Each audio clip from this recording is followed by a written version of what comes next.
October 2020. I was 23 years old, living in a cramped studio apartment in a gray industrial part of New Jersey, and I was desperately looking for a used car that wouldn't die on me the first time the temperature dropped below freezing.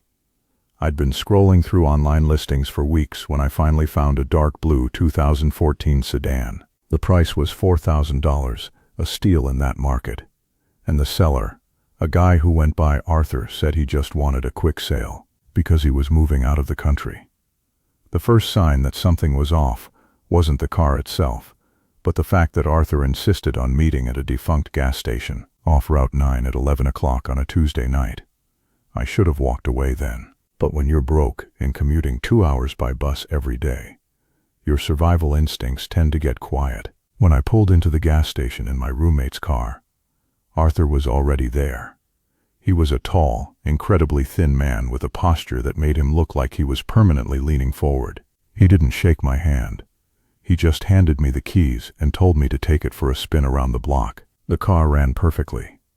It was clean, smelled like heavy industrial lemon cleaner, and had less than 50,000 miles on it. I paid him in cash. We signed the title on the trunk, and he disappeared into the darkness toward a waiting black SUV before I could even ask him where the spare tire was kept.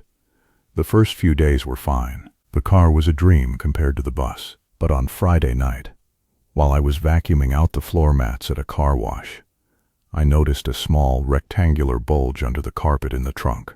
I pulled back the lining and found a small leather-bound notebook tucked into a hidden compartment near the spare tire well.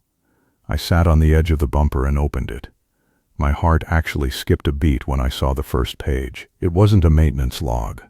It was a list of dates and times. October 12th, 6:15 in the morning. October 13th, 6:10 in the morning. Those were the exact times I left my apartment for work.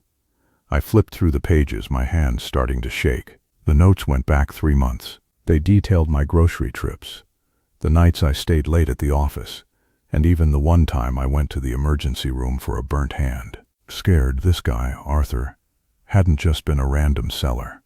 He had been watching me for months before he ever posted that ad. And this is the part I need you to understand. I realized then that the too good to be true price wasn't a bargain. It was a lure. He wanted me to buy this specific car. I scrambled into the driver's seat, intending to drive straight to the police station. I shoved the key into the ignition, but before I could turn it, the infotainment screen flickered to life on its own. It didn't show the manufacturer logo. It showed a map.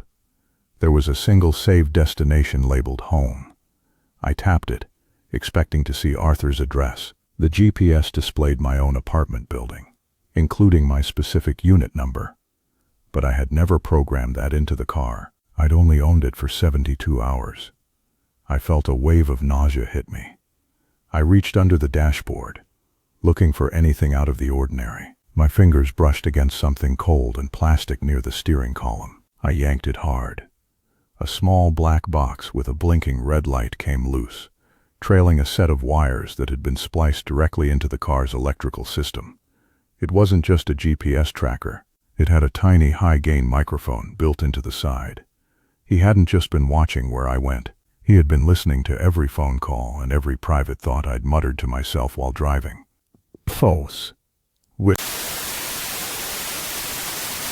Suddenly, the car's speakers crackled.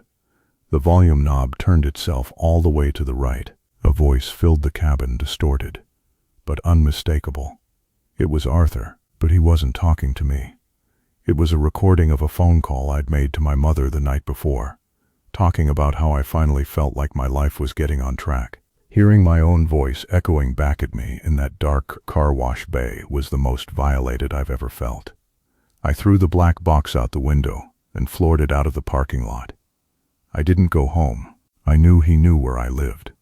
I started driving toward the nearest precinct, but as I merged onto the highway, I noticed a pair of headlights behind me. They were distant at first, but they maintained the exact same gap, no matter how much I varied my speed. Every time I changed lanes, they changed lanes. Every time I slowed down, they slowed down.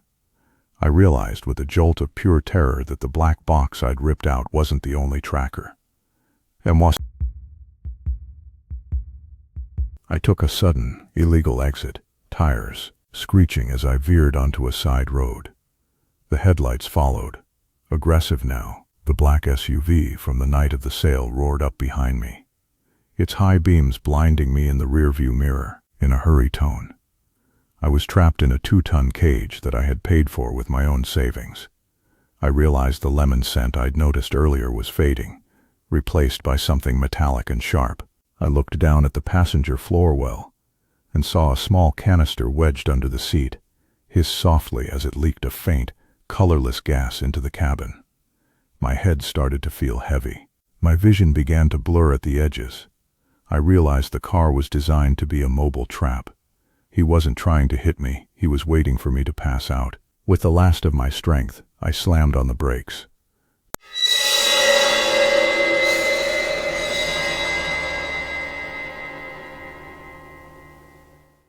The SUV behind me swerved to avoid a collision, and I used that split second to throw the door open and tumble out onto the asphalt. I didn't look back. I ran into the woods bordering the road, my lungs burning, tripping over roots and brambles in the dark. I hid in a drainage pipe for 4 hours, clutching a heavy rock, listening to the sound of car doors opening and closing on the road above, whispering. A flashlight beam swept over the entrance of the pipe, missing me by inches. I heard a man's voice, low and frustrated, say, "The seat was already adjusted for me. It was almost a perfect fit." Eventually, the sounds of the engine faded away. I waited another hour before crawling out and walking 3 miles to a gas station to call the police. When they recovered the car, it was empty. The notebook was gone. The canister under the seat was gone. Even the title I'd signed was missing from the glove box. The police ran the VIN and told me the car had been reported stolen 3 years ago from a man who had gone missing in another state. They never found Arthur. I moved out of my apartment the next day and left the state a week later. I don't own a car anymore. I take the train, where there are people and lights and nowhere to hide a microphone. But sometimes, when I'm walking home from the station, I'll see a silver 2012 Forester or a dark blue sedan idling at a red light, and I'll see the driver leaning forward, watching the pedestrians with a little too much interest. It's been 4 years, but I still have the spare key to that blue sedan in my desk drawer. I keep it to remind myself that sometimes the things we think we're buying are actually the things that are buying us. And that's where the story ends. See you in the next episode. Don't forget to subscribe.